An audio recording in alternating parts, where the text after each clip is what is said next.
Mateus capítulo 21.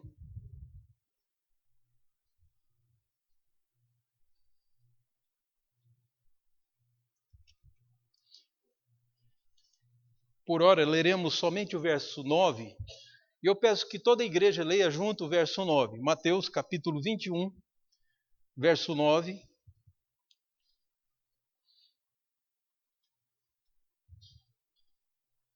Então eu peço que leiamos uníssonos o verso 9. Depois outros versículos leremos à medida que se tornar necessário. Mateus 21, verso 9, leiamos todos. Assim diz a palavra de Deus. E a maior parte da multidão, e as multidões, vamos começar de novo que eu atrapalhei a igreja. E as multidões, tanto as que o precediam, como as que o seguiam, clamavam: Hosana ao filho de Davi, bendito o que vem em nome do Senhor.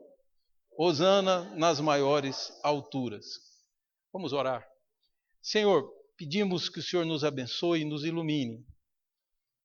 Nós precisamos do auxílio, da assistência do Teu Santo Espírito sobre nós, porque ainda que as verdades da Tua palavra sejam claras, nosso coração, nossa mente é obscurecida por uma série de ideias erradas, interesses pessoais que fazem com que nós desviemos no caminho. Então precisamos que o Teu Espírito nos esclareça, nos explique aquilo, Senhor Deus, que precisamos saber, e que a Tua igreja seja edificada e o Teu nome honrado, e o nome de Jesus seja colocado acima de todo nome. Nós pedimos perdão pelas nossas faltas, pedimos a iluminação do Senhor em nome de Jesus. Amém. Amados, lá pelos idos dos anos 70, uma coisa bem curiosa, mas bastante significativa aconteceu. Surgiu no Brasil uma banda chamada Vencedores por Cristo. Era, na verdade, um ministério. E eles gravaram uma música. O principal propósito deles era proclamar Jesus como Salvador. E gravaram uma música que, na verdade, é uma versão do inglês, mas que é bastante curiosa, que diz assim: muito embora um só Jesus exista, nem todos sabem vê-lo como é. Filósofo, poeta ou comunista, ou mesmo um hippie, já se disse até. Mas Jesus é bem mais importante quando se sabe do seu grande amor. E é preciso hoje que se cante: Jesus, Filho de Deus, o Salvador. Por que estamos levantando isso?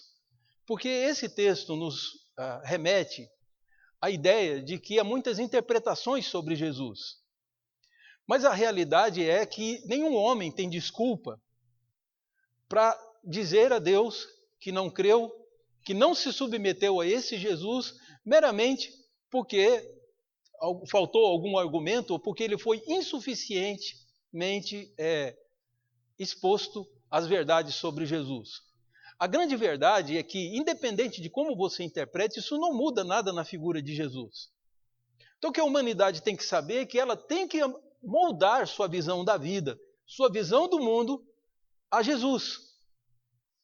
É isso que esse texto nos fala. Então nós vamos ver que aqui nós estamos falando da entrada de Jesus em Jerusalém. Jerusalém criou um conceito sobre o Messias, o Salvador que eles esperavam, e depois acusavam Jesus de não se encaixar no perfil que eles criaram. Porém, esse texto vai mostrar que não eram todos que se recusavam a entender Jesus como grande rei de Israel. Não eram todos.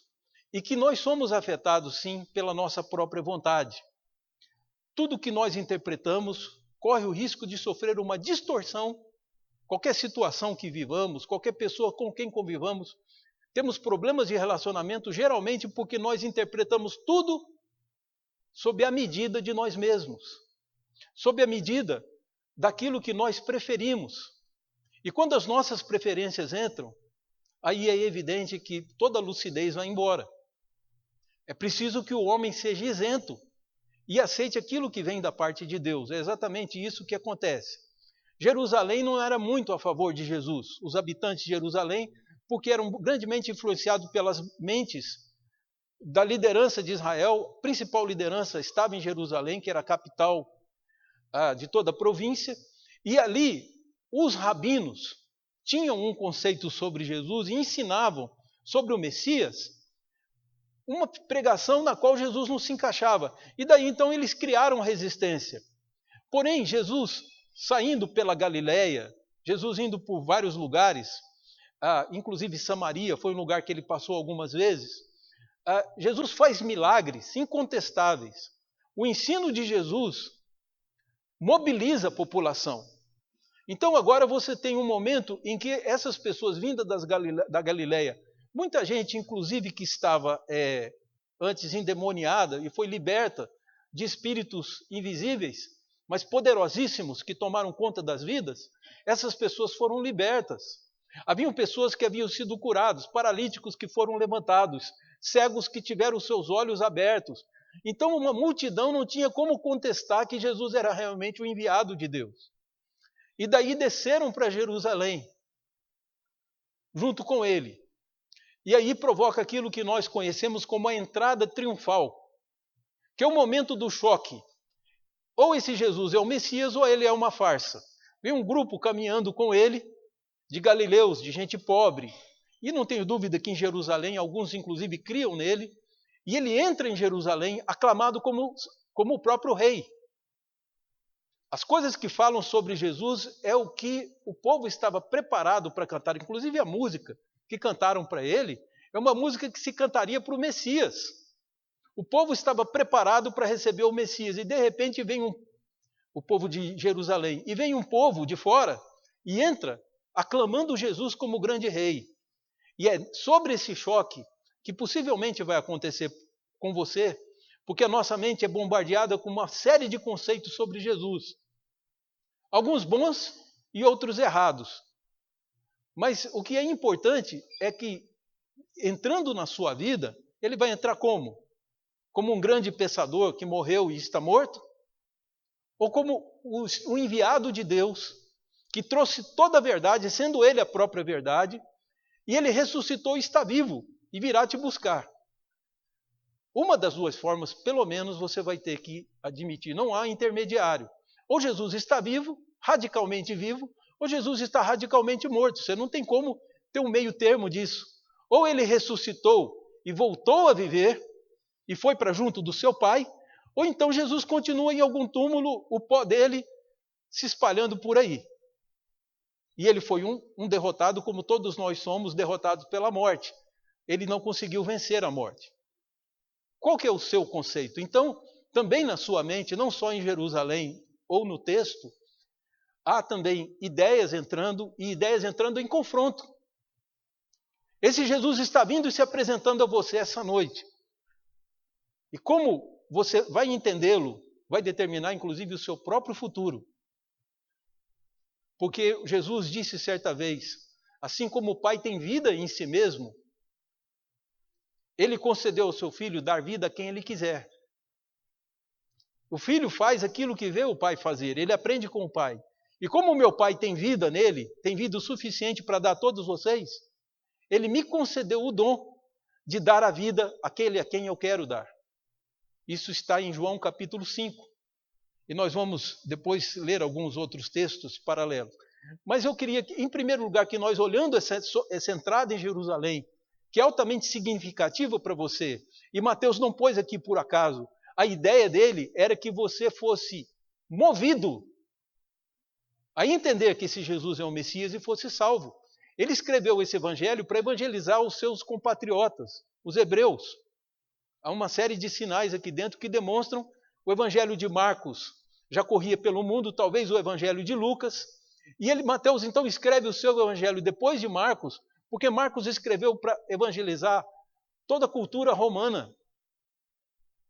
E agora Mateus então escreve depois de Marcos um evangelho para evangelizar os seus compatriotas hebreus, para mostrar o Messias que vocês esperam já veio. O reino de Deus está presente.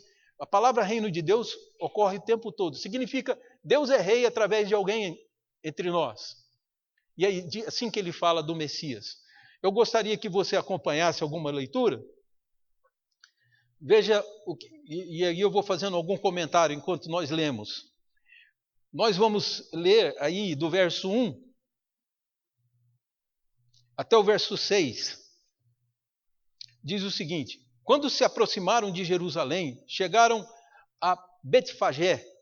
Betfagé era uma vila que estava perto dos Montes das Oliveiras, e a tradução desse nome é Betfagé, é a tradução do aramaico para o português seria a casa dos figos verdes.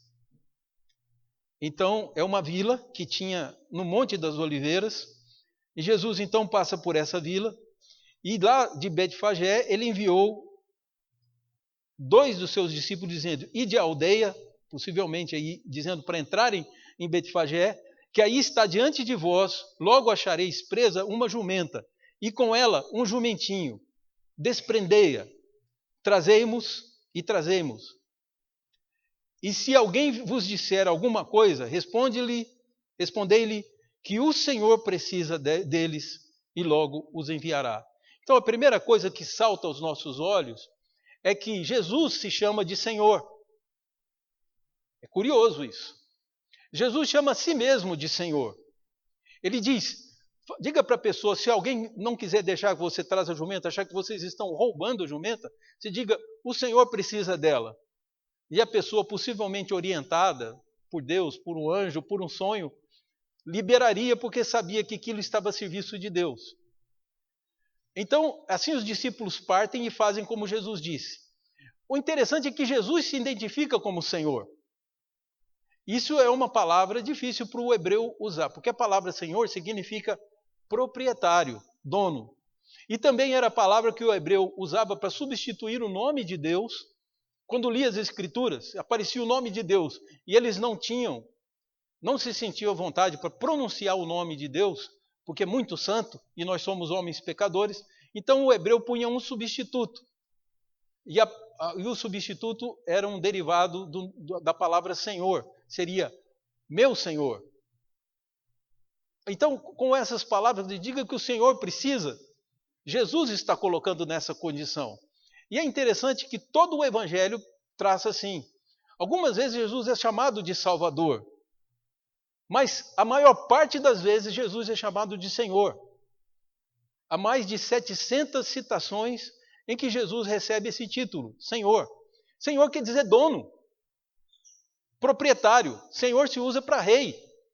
Jesus era dono de tudo, e ele disse, diga que o Senhor, inclusive da jumenta, o Senhor seu, está precisando dela.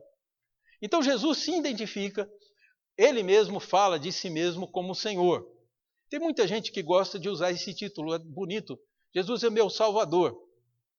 Eu perguntei uma vez para um grupo, quase todos disseram, Jesus é meu Salvador. E aí eu disse a eles, isso é parecido com eu dizer que a Celeide é minha cozinheira. Ela cozinha para mim. Eu como todos os dias, me delicio com a comida que ela faz. Porém, isso não significa que ela seja minha cozinheira. Então, chamar Jesus meramente de Salvador é diminuir o papel dele. A relação dele comigo é de Senhor, ele é meu dono. Ele é dono da terra, ele é dono de Botucatu, ele é dono das ruas, ele é dono de cada paralelepípedo e cada pedaço de asfalto. Tudo é dele. Então, ele se identifica como Senhor e é assim que ele é. E se você tem alguma dúvida sobre isso, depois leia Atos capítulo 2, quando Pedro faz o sermão profético dele, o sermão extraordinário, o sermão evangelístico de Pedro, que 3.000 pessoas são batizadas, ele termina o sermão, não é fazendo o apelo de quem quer entregar Jesus, ele termina o sermão com a frase, saiba, pois, esteja absolutamente ciente, toda a casa de Israel, que esse Jesus que vocês crucificaram, Deus o fez Senhor e Cristo. Essa foi a declaração de Pedro. E daí 3.000 pessoas foram batizadas por reconhecer que Jesus é Senhor, não porque Ele é Salvador. De todos aqueles que declaram que Ele é Senhor, Ele será Salvador, Ele salvará. Mas chamar Jesus meramente de Salvador é diminuir o seu papel. Ele é dono da igreja, Ele é dono de mim, de você, de todas as coisas. E Jesus se identifica assim. Deixa levar, porque o Senhor precisa agora da jumenta e do seu filhote, do jumentinho. E é interessante, essa é a primeira frase, e no verso 4, Mateus nos dá outro indício, e diz, verso 4. Ora, isto aconteceu para se cumprir o que foi dito por intermédio do profeta. Aí ele faz uma citação de Zacarias, capítulo 9, verso 9. Dizei à filha de Sião, eis aí te vem o teu rei, humilde, montado em um jumento, num jumentinho, cria de animal de carga. E indo seus discípulos, e tendo feito como Jesus lhes ordenara, trouxeram a jumenta e o jumentinho. Então se puseram em cima deles as suas vestes, e sobre elas Jesus montou. Então, o que acontecia é que o profeta Zacarias faz uma profecia. Ele diz, vocês verão um sinal de que o rei, escolhido por Deus para governar sobre nossas vidas, já chegou. O sinal é o seguinte, ele vai entrar em Jerusalém, Jerusalém é citado no versículo de Zacarias, montado numa jumenta, na verdade montado no seu jumentinho, humilde, dizendo que isso é um gesto humilde. Um desses pastores da prosperidade, que por delicadeza, creio que Deus o ama, mesmo ele sendo instrumento do mal, ele publicou e teve uma discussão muito séria com um histórico, dizendo o seguinte, que Jesus entrou no jumentinho porque era a limusine da época. Que, na verdade, Jesus defende e que todos nós devemos ser prósperos e ricos. Na época não tinha limusine, então Jesus entrou no jumentinho que era a limusine da época. Pois Zacarias não sabia disso não. Zacarias, quando fez a profecia, e Mateus, quando pôs aqui, citam que ele vem humilde. Ele entrou no jumentinho porque era animal de gente pobre. Os ricos, os poderosos entravam a cavalo. Entravam numa carruagem, numa liteira. Era assim que os reis se vestiam. Ele entrou como um homem comum. O que foi incomum foi a multidão ao lado dele. Então nós temos que as Escrituras, primeiro Jesus se identifica, esse é o primeiro ponto. Mas nós temos um segundo ponto, que as Escrituras afirmam que Jesus é o Messias, que Jesus é o Salvador, que se o judeu espera um outro Salvador, vai esperar em vão, porque o que Deus tinha que enviar já foi suficiente. E é esse Jesus que entra em Jerusalém e de quem Zacarias fala. Eu citei que é Zacarias 9:9, eu vou pedir que nós abramos lá para ler. Zacarias é o penúltimo livro do seu Antigo Testamento. Quem tiver dificuldade de abrir, não tem problema, eu vou ler, que nós não percamos tempo. Mas ouça com atenção que isso aqui foi previsto por Zacarias muito tempo antes de Cristo, mais de 500 anos antes. Zacarias, que escreveu um livro apocalíptico, um dos primeiros desse gênero, Zacarias escreve no seu livro profético, verso 9 do capítulo 9. Alegra-te muito, ó filha de Sião, exulta, ó filha de Jerusalém, eis aí te vem o rei, justo e salvador, humilde, montado em um jumento, num jumentinho, cria de jumenta. Essa é a profecia que se cumpre, e Mateus diz, se cumpriu. O que significa que Jesus também tem o testemunho das Escrituras. Ele, por um lado, disse ser Senhor, mas não é só ele que diz. As Escrituras falam a respeito dele, chamando-o de Senhor. Qual que era a dificuldade de Jerusalém reconhecê-lo como Messias? Sabe qual é, queridos? A vontade deles. Nós humanos valorizamos demais o que nós queremos. Somos, desculpem o termo, mas é uma leitura que eu faço do ser humano, meninos mimados que desobedecem o Criador meramente porque nós queremos satisfazer nossos desejos. Anda um pouquinho aí, do capítulo 21 de Mateus, vai para o capítulo 23. No último parágrafo, nós temos uma demonstração disso. Jesus está olhando para Jerusalém e está lamentando. O coração dele está comovido de dor por tudo que Jerusalém iria passar. Então vejam só, possivelmente aqui Jesus tinha ainda já em mente toda a perseguição, inclusive a morte dos 6 milhões de judeus no Holocausto, e todas as perseguições que os judeus sofreram na história. E ele tentou proteger Jerusalém disso. Ele só não conseguiu proteger por uma razão. Veja o que o texto diz. Jerusalém, Jerusalém, 23, 37. Mateus 23, 37 diz: Jerusalém, Jerusalém, que matas os profetas e apedrejas os que te foram enviados. Quantas vezes eu quis reunir os teus filhos, como a galinha ajunta os seus pintinhos debaixo das suas asas, e vós não o quiseste. Estão vendo? Qual foi o problema? O problema foram os profetas que não foram muito bem preparados? Não, cada profeta que foi enviado era uma tentativa do próprio Jesus, antes de ter nascido, de juntar os habitantes de Jerusalém e protegê-los de todos os males que viriam. Porém, Jerusalém não quis. Sabe uma frase que é bem significativa? Quando Jesus está sendo julgado em Jerusalém, você já observou? Presta atenção, lembra quando Pilatos traz uma bacia para lavar as mãos? Por que Pilatos lavou as mãos? Porque ele disse para o povo hebreu: eu não vejo culpa nesse homem, por mim esse homem não morre. Para mim ele é um justo, não vejo culpa, que digno de ele ser morto. Vocês é que querem matá-lo, eu não quero matá-lo. Essas são, resumindo, a palavra de Pilatos. Mas como o povo gritava, e ele não queria uma crise, não queria que chegasse em Roma a notícia de que Pilatos não soube controlar uma crise, ele diz: traga uma bacia, e lavou as mãos, diz: eu estou limpo do sangue desse homem. Sabe o que o povo de Jerusalém gritou? Caia sobre nós e sobre nossos filhos o sangue dele. E 40 anos depois da crucificação de Jesus, Jerusalém foi destruída pelo general Tito de Roma, o templo foi destruído, e eles passaram do ano 70 depois de Cristo até o ano 1948 sem ter terra para morar. E o povo ainda disse que Deus não cobre de Pilatos, cobre de nós e dos nossos filhos. Então, brincar com a figura de Jesus é altamente perigoso. E aqui, então, nós temos em Mateus 3 dizendo que Jerusalém não foi salva, o povo hebreu ficou exposto porque não quis a proteção que Deus enviou, que era o próprio Messias. Vejam como é perigoso não recebê-lo como Senhor. Eu vou te pedir que abra em mais um texto, em João, no capítulo 5, capítulo 5 do Evangelho de João, está um pouquinho à frente de Mateus. Se você tiver dificuldade, acompanhe só a leitura. 5, 39 e 40. Veja só que não é falta de escritura. A escritura forneceu elementos suficientes para o povo hebreu reconhecer que Jesus era o Salvador.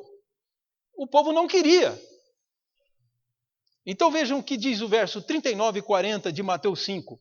Examinais as escrituras, porque julgais ter nela a vida eterna. E são elas mesmas que testificam de mim. Verso 40. Contudo, não quereis vir a mim para terdes vida.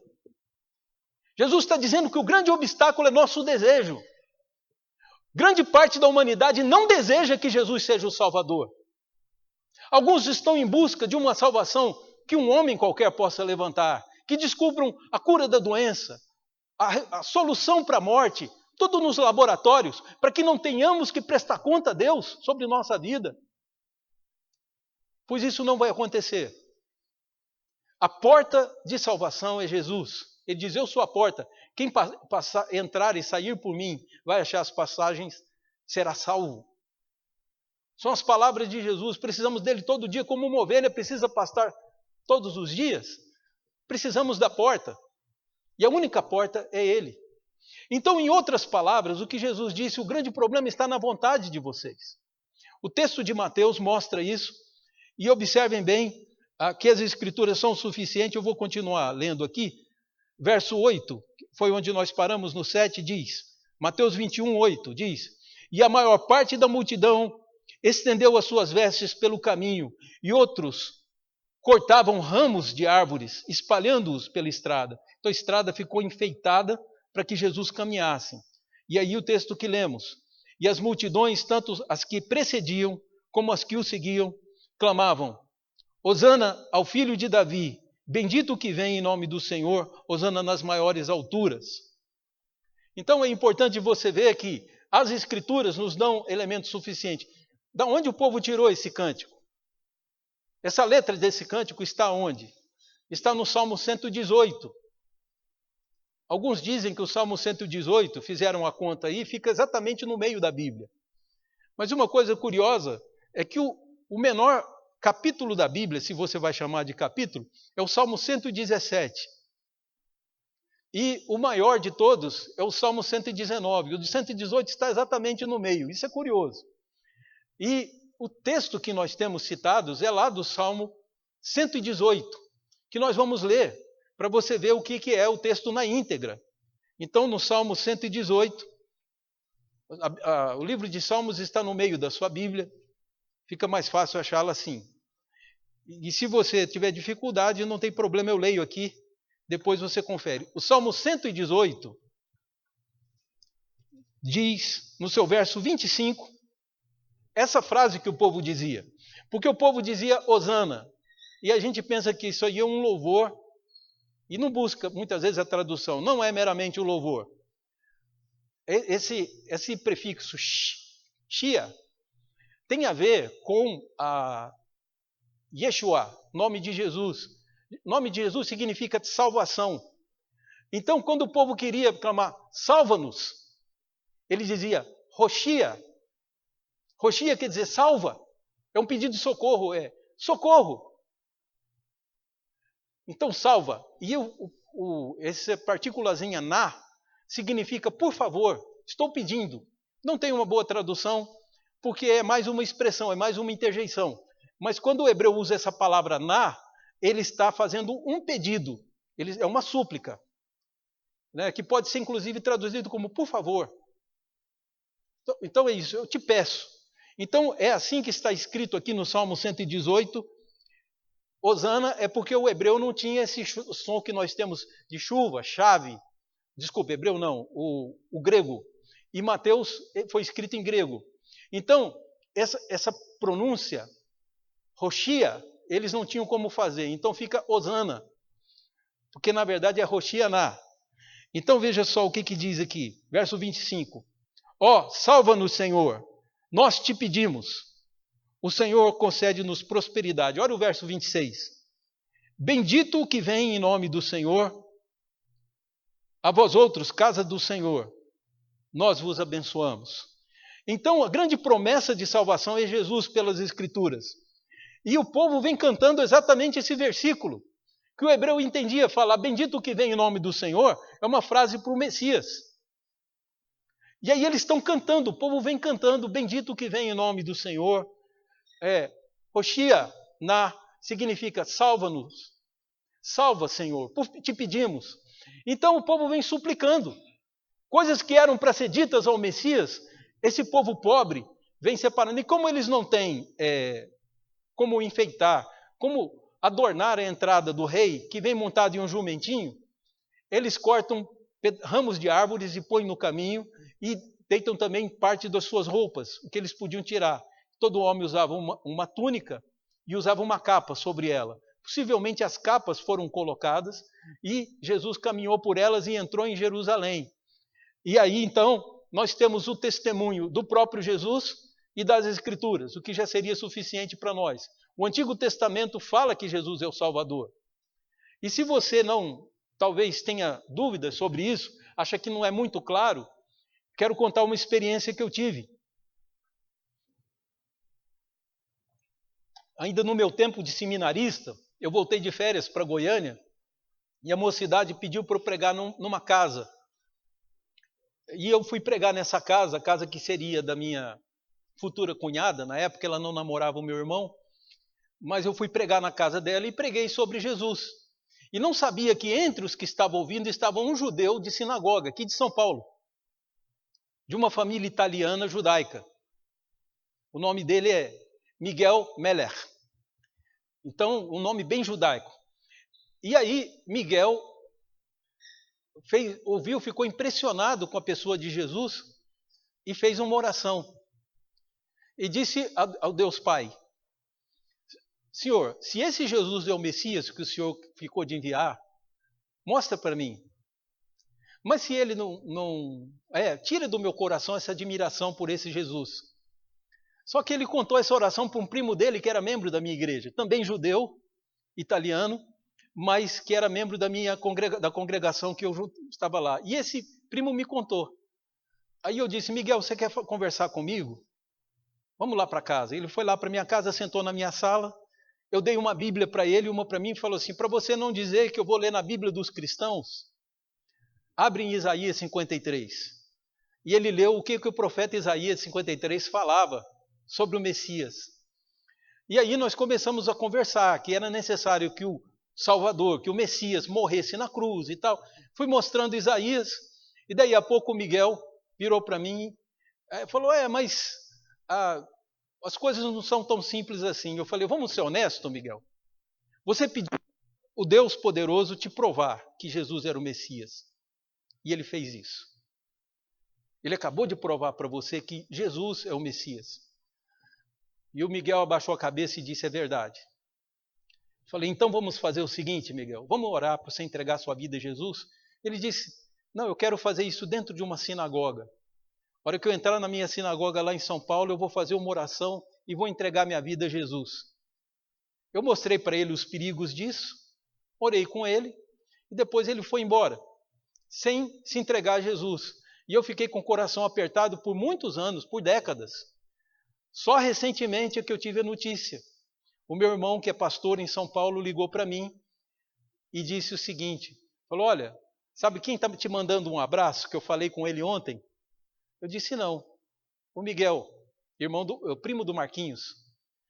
E eu falei assim: o Miguel? Ele falou com você? Falou. E ele mandou te mandou um grande abraço e mandou te dizer que ele hoje faz parte do exército de Israel, mudou para lá com a família, ele mora em Israel, e que ele agora é de Jesus. Ele crê que Jesus é o Messias e prega isso para os outros soldados israelenses. Então meu coração aliviou-se. Depois de décadas, Deus me deu a notícia de que o Miguel tinha se entregue a Jesus. Então veja só, lendo as Escrituras do Antigo Testamento, um hebreu facilmente descobre que Jesus é o seu Salvador, que Deus já enviou, que se eles esperarem, vão esperar inutilmente. Então é isso que nós temos aqui no texto, um texto que nos diz que tanto Jesus quanto as Escrituras dizem que Ele é o Senhor. E no caso nós vimos Zacarias e vimos o Salmo 118. Eu quero te convidar agora a ver que, além disso, o próprio povo também testemunhou de Jesus. Veja o verso 10 e 11, e assim nós encerramos a nossa leitura do texto. Diz: e entrando ele em Jerusalém, toda a cidade se alvoroçou. Então a cidade foi tumultuada. E perguntavam: quem é este? Os habitantes de Jerusalém perguntando para os de fora. E aí, verso 11, e as multidões clamavam: este é o profeta Jesus de Nazaré da Galileia. O povo não teve, talvez, coragem de dizer: esse é o Messias. Então falaram que é o profeta. E profeta não é como o brasileiro comumente acredita, alguém que prevê o futuro. Profeta não tem nada a ver com isso. Profeta é alguém que é a boca de Deus, que Deus usa para falar para os homens. Você precisa de ouvir a revelação de Deus, Deus usa os profetas. E aqui o povo de Nazaré disse assim que Jesus era o porta-voz de Deus entre nós. Ele tinha essa autoridade de profeta, que ele era de Nazaré da Galileia. Bom, entrando Jesus em Jerusalém e falando isso, nós temos outra narrativa em Lucas sobre a entrada, em Marcos também, entrada de Jesus em Jerusalém, que é curiosa. Nas outras narrativas dos evangelhos, nos dizem que os adultos calaram a boca quando entraram em Jerusalém, porque possivelmente tiveram morte. Aí eu que calculo, medo de serem mortos. Então, as pessoas entraram em Jerusalém cantando, e quando passaram da porta de Jerusalém, calaram a boca. E aí, as criancinhas continuaram cantando. Porque criança é assim, né? Vai na sala e fala tudo. Se você tiver alguma coisa para esconder, vai torcendo para ela não revelar, mas que criança é assim. Então as crianças continuaram cantando, elas não entendiam por que de fora dos muros cantavam louvores a Jesus e dentro dos muros pararam de cantar. Então as criancinhas começaram a cantar. E aí os líderes hebreus aproximaram de Jesus e disseram o seguinte: você não vê o que essas crianças estão cantando? Estão dizendo que você é o Salvador, o Messias. Manda elas calarem a boca. Disse para Jesus. E Jesus responde com o Salmo 8, que é um salmo lindíssimo. Às vezes difícil de interpretar, mas muito, muito bonito. E Jesus responde com o Salmo 8, dizendo: você nunca leu que da boca dos pequeninos Deus tirou o perfeito louvor? Então, esse louvor é perfeito, não vem com defeito. Eles estão chamando o Messias de Messias. O Salvador enviado de Deus, de Salvador enviado por Deus. No fundo, o que Jesus estava dizendo era isso. O Salmo 8 fala isso. Que da boca dos pequeninos Deus tiraria o perfeito louvor. Era disso que estava falando. E as criancinhas cantaram para Jerusalém. Quando os adultos calaram a boca por medo, possivelmente, as criancinhas continuaram cantando. Bom, queridos, o que há de importante aqui para tirarmos para a nossa vida, para a sua vida pessoal? Algumas coisas da nossa vida têm data marcada, né? Geralmente a gente já sabe disso todo ano que começa. E aí, por exemplo, se não me engano, é no final de março que nós temos que entregar nossa declaração de renda, né? Aí não adianta você concordar ou discordar, dizer, não, eu vou entregar a minha em outubro. Está determinado o dia. E você tem que se sujeitar às leis. Da mesma forma, nós temos aqui uma data prevista em que o mundo inteiro vai dobrar o seu joelho e toda língua vai confessar que Jesus é o Senhor. Não é mais só Jesus que está dizendo que Ele é Senhor. Toda língua na terra, dos que moram na terra, dos que estão em cima nos céus, dos anjos, e dos que moram embaixo da terra, toda língua vai confessar e todo joelho vai se dobrar diante dele. Está prometido. Então, é uma coisa que nós temos, é indiscutível, não tem como mudar isso. Nós só não sabemos o dia, porque Deus reservou para a sua exclusiva autoridade. Mas é evidente que a proclamação de Jesus como rei vai acontecer na segunda vinda do Senhor Jesus. E é por isso que os nossos olhos têm que estar abertos. Por isso você tem que se definir em relação a Jesus. Quem é Jesus para você? Um grande pensador, um homem bom que passou pela terra e que morreu? Ele era um poeta? Era um filósofo? Quem era Jesus para você? Porque os filósofos morrem e a filosofia deles não ajuda que eles saiam dos túmulos. Como foram filósofos Buda, como foram filósofos tantos outros que tiveram aí no mundo, Francis Bacon, estão mortos. Eu quero saber de você se você entende que Jesus é o Salvador enviado por Deus. Se você reconhece isso. Porque as Escrituras afirmam. E porque o próprio Jesus disse isso. E nós não podemos, se formos para Ele, teremos vida. O problema é que nós não queremos. Lute contra a sua vontade. A sua vontade é autodestrutiva. Os homens que praticam suas próprias vontades para satisfazer seus próprios desejos são homens que se destroem. Muitas vezes, quando eles se satisfazem, quando juntam muitas riquezas, eles se matam. E quando não é assim, eles se envolvem com drogas para ter um tipo de satisfação que a vida não pode lhes dar. E assim se matam da mesma forma. Buscar satisfazer o seu desejo vai destruir você. Não é à toa que Jesus disse certa vez, nos orientando, quem quiser salvar sua vida, vai perdê-la. Mas quem perder a sua vida por amor de mim, esse vai achá-la. Negue-se a si mesmo. Entregue-se a Jesus como seu Salvador. Isso significa vida eterna. Porque Jesus está vivo, está presente, ainda que os nossos olhos não vejam, está aqui entre nós. Ele prometeu, e ele não é de nunca, jamais, ele falharia com qualquer promessa. Ele disse, onde estiverem 2 ou mais reunidos, em meu nome, ali estarei eu. Estamos reunidos em nome dele? Então ele está aqui. Seus olhos não veem, mas ele te ouve e te vê. Você pode não saber como é o rosto dele, mas ele sabe os detalhes da sua vida. Zaqueu não sabia nem como era o rosto de Jesus e subiu numa árvore para ver como era o rosto do Salvador. E Jesus sabia o nome dele. Jesus passa por baixo e diz, Zaqueu, desce daí, porque eu escolhi a sua casa para ficar hoje. Paulo destruía Jesus como se Jesus fosse uma ilusão, matava a igreja de Deus e perseguia a igreja de Deus, estava a caminho de Damasco, e a Bíblia nos diz que ele foi chamado pelo nome dele em hebraico. Para você quiser ver a sonoridade, ele foi chamado de Shaul, Shaul, assim que Jesus o chamou. Porque o nome do rei Saul era o nome de Saulo. Mais tarde, ele adota o apelido de infância dele de Paulo. Então, o que você pode observar é que, ainda que você não o conheça, ele te conhece muito bem.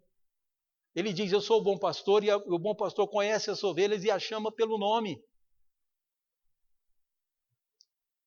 Não fique imaginando que vai acontecer algo extraordinário, que o Jornal Nacional, o Fantástico, que a televisão vai dizer de repente, está provado que Jesus é o Messias. Que as escolas, os professores vão ensinar. Eles não vão ensinar isso. Porque não querem vir para ele para ter vida. O mundo jaz no maligno. O único lugar que você vai ouvir proclamando uma frase que pode salvar a sua vida, que é Jesus Senhor, é na igreja do Senhor Jesus Cristo. E nós fizemos aqui essa noite. Ou você recebe ele como seu Senhor, ou você será rejeitado como aqueles que não quiseram entender e não se curvaram diante dele. Deram outra interpretação. Tem gente por aí que chama ele até de um médium de Jerusalém, para tentar de alguma forma bajular e fazer de conta que tem reverência com ele. Isso não resolve. Diga a Deus hoje, eu creio que Jesus é o Salvador que o Senhor enviou. Eu quero conhecê-lo melhor. Eu quero ser salvo por ele. Eu quero me abrigar debaixo das suas asas. E aí você vai experimentar o que o Salmo,